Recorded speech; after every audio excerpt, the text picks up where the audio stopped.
Hello friends, my name is Sagar. Welcome to my channel data driven dive. तो आज मैं आपके लिए एक बहुत ही इंटरेस्टिंग चीज़ और इंटरेस्टिंग फार्मूला लेके आया हूँ, क्योंकि इस चीज़ में बहुत लोगों को कन्फ्यूज़न रहता है। एवरेज इफ़ क्या होता है, एवरेज इफ्स क्या होता है, काउंट इफ़ क्या होता है, काउंट इफ्स क्या होता है, सम इफ़ क्या होता है, सम इफ्स क्या होता है। जैसे इफ़ होता है और एक इफ्स होता है। तो इफ़ बेसिकली सिंगल कंडीशन के लिए होता है और इफ्स जो होता है वो मल्टीपल कंडीशन के लिए होता है। तो देखिए, सबसे पहले काउंट इफ देखते हैं। तो सबसे पहले हमें काउंट इफ का यूज़ करके यहाँ पे ये पता लगाना है कि शुभम इस डेटा में, इस स्टूडेंट डेटा में कितनी बार रिपीट हुआ है। तो देखते हैं, equal to count if, formula लगाते हैं, रेंज देते हैं। तो रेंज हमारी ये है, नेम की रेंज, और उसके बाद कॉमा। हमें किसका नाम पता लगाना है, हमें शुभम का नाम पता लगाना है।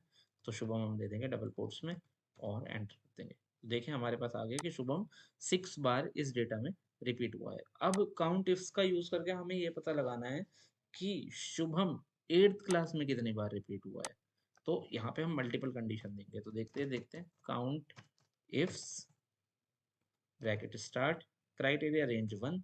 So this is the criteria range 1। और इस क्राइटेरिया रेंज बेसिस के 1 पे हमें इसका क्राइटेरिया देना है कि क्राइटेरिया क्या है, कि किस चीज का नाम पता लगाना चाहते हो, किस स्टूडेंट का। तो शुभम का, bracket close, then criteria range 2। तो क्राइटेरिया रेंज 2 में हम क्या देंगे, हम क्लास वाला डेटा देंगे।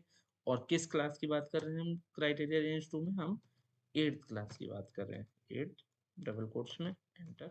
देखिए, शुभम 8th क्लास में 3 बार रिपीट हुआ है। अब इस फॉर्मूले को बताने का रीजन मेरा ये है कि आप काउंट इफ को भूल जाइए, काउंट इफ खत्म कर दीजिए, क्योंकि काउंट इफ का यूज ही नहीं है। आप ये चीज काउंट इफ्स का यूज करके भी निकाल सकते थे, क्योंकि काउंट इफ्स में हम मल्टीपल कंडीशन भी दे सकते हैं और सिंगल कंडीशन भी दे सकते हैं। तो देखिए, count ifs criteria range 1। So this is the criteria range 1। इसके बेसिस पे हमारा क्राइटेरिया क्या है, क्राइटेरिया है हमारा शुभम। अब हमें मल्टीपल क्राइटेरिया देना ही नहीं है, सिंगल क्राइटेरिया देना है। यहीं पे हम अपना फॉर्मूला खत्म कर देंगे और हमारा आंसर आ जाएगा, सेम आएगा।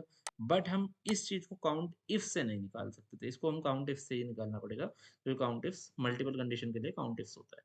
तो ऐसी सम इफ, सम इफ्स। तो सम इफ्स याद रखिए, इफ भूल जाइए। एवरेज इफ्स याद रखिए, इफ भूल जाइए। और सेम इफ में इफ भूल जाइए, इफ्स याद रखिए।